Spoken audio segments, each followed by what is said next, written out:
as part of your box redesign and as part of the template that you're going to be building for your box redesign, you need to create an accurate nutrition label. This is a legal label, a legal notice that has to go on all packaging in the United States. And to show you what I'm talking about, I'm going to jump ahead to the second page here. So this is the nutrition label that you're probably familiar with. Now, you guys lucked out because this used to be a lot more complicated and they used to be a lot more strict about this as far as particular fonts, point sizes, thickness of the lines here. Back in 2016, they relaxed it a little bit, and I believe they just actually revised it again. I don't have the most current version of it, so we're going to use this one. But you can see, even though what I say is relaxed, you can see they're still pretty particular about the size of the type, the weight of the type, and especially the weight of the lines on here. So I'm going to walk you through how to do this. So just to be fair too, as you guys are all choosing different products to do your redesign package, you're going to find some people have very short nutrition labels and some people have ridiculously long nutrition labels. So in the interest of fairness, what I'm asking is everyone recreate this nutrition label. So everyone's doing the same thing. Everyone will use the same nutrition label on their box redesign or on their template. Now for extra credit, if you want to look at your packaging and actually reproduce the actual nutrition label for your product, which might be twice or 3 times as long as this one, again, I will give you extra credit for it. Now, some products you'll notice, especially things with single servings such as tea, don't have a nutrition label on them. You still have to do one. So if you thought you could choose a product and get around this by choosing something that didn't have one on it, you still have to turn in a nutrition label on here. As I mentioned, the government used to be much more strict on this and required you to use one particular version of Franklin Gothic, which is a sans serif font. Now they're pretty open and you can use any, and it does have to be sans serif. All right, so don't build this with the serif font. The 3 that I think work best are the one they originally required, which was Franklin Gothic, Helvetica, and also Avenir.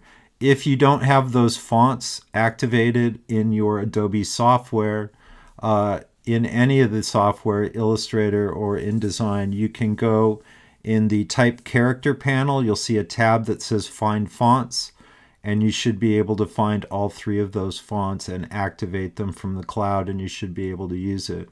Now, this looks really complicated. I'm going to show you a couple shortcuts on this first of all. So again, it's important that you keep in mind what the point size is on your type and the style on here. And I'm just going to do this very quickly. You can build this in Illustrator. And what I would do is draw a type box here. And I happen to just already copy this stuff out. So here's all the information on here. What I would do is go through, let's go ahead and put this in the right font. So I'm going to go ahead and choose Helvetica. And let's see, the one I usually do Helvetica Neue. Also very important that you do not use condensed or extended versions of these fonts. It needs to be the regular or medium weight or style on this. So no very narrow fonts. No really wide extended fonts. Once you go through here and again follow the guidelines on here, let me go ahead and open my Type Character panel. And again, this you'll see it has to be minimum of 6 points. And I'll need to go back and check some of these. The rest of these up here and just for time on here. So go through here. Let me go see and we'll get this. Nutrition facts must be the largest text and must be at least 16 points. So go ahead and do this. You can go ahead and change the weight up here. 4 servings per container. Now I'm not going to do all of these because it'll just take too long. So servings per container has to be 10 point. So you go through here and we'll drop that down. So go through all of these. When you get down here,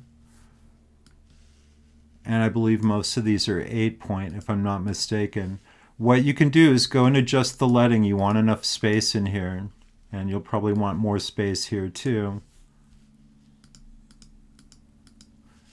So go ahead and do this. And again, I'm not finishing this off. I just want to show you how to do it. But then what I would do, just to save yourself a lot of headache on here, and I'm just going to adjust my leading down here again, is for your lines, to make your life a little easier, what I would do in layers, add a layer in here. And what you can do with your line tool, and I'll zoom in on here, is go ahead and draw. You want these lines to be all the same width. And let's go ahead. I'll just make this 1 point for now.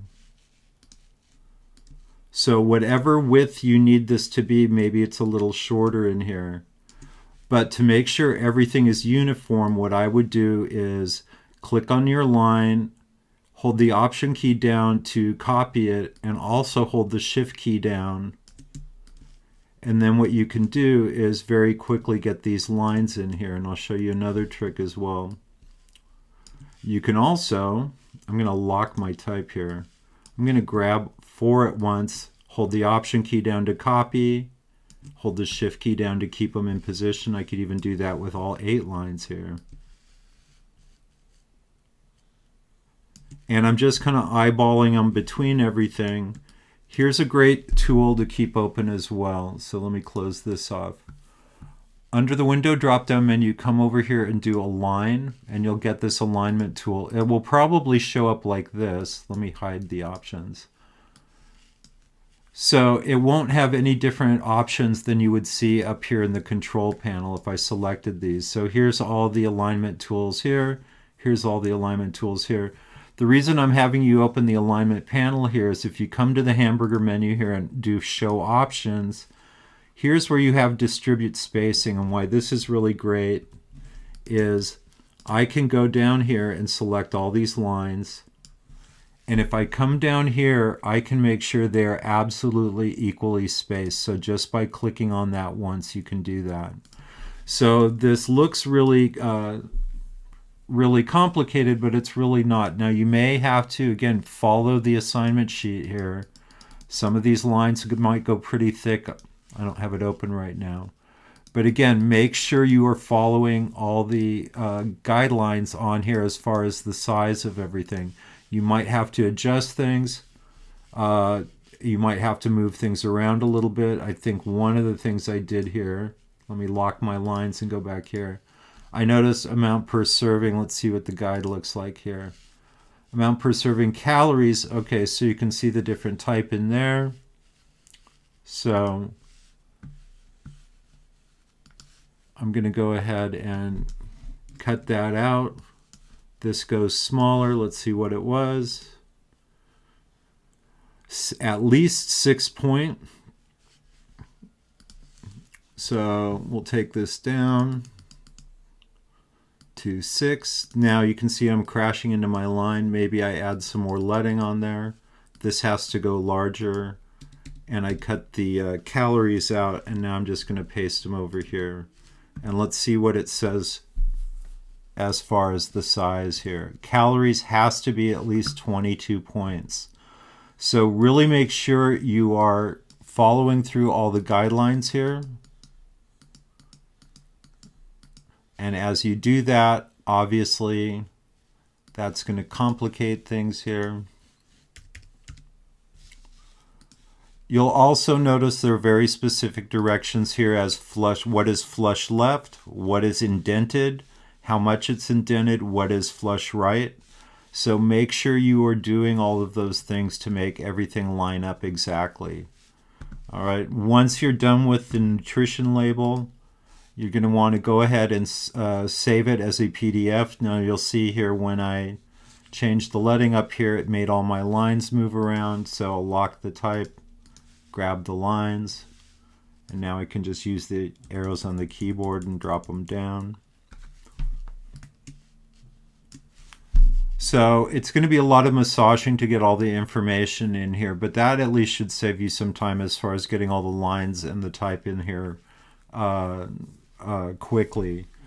Again, when you're done with this, I want you to send this in as a separate PDF. So you're going to save it as a PDF with your last name.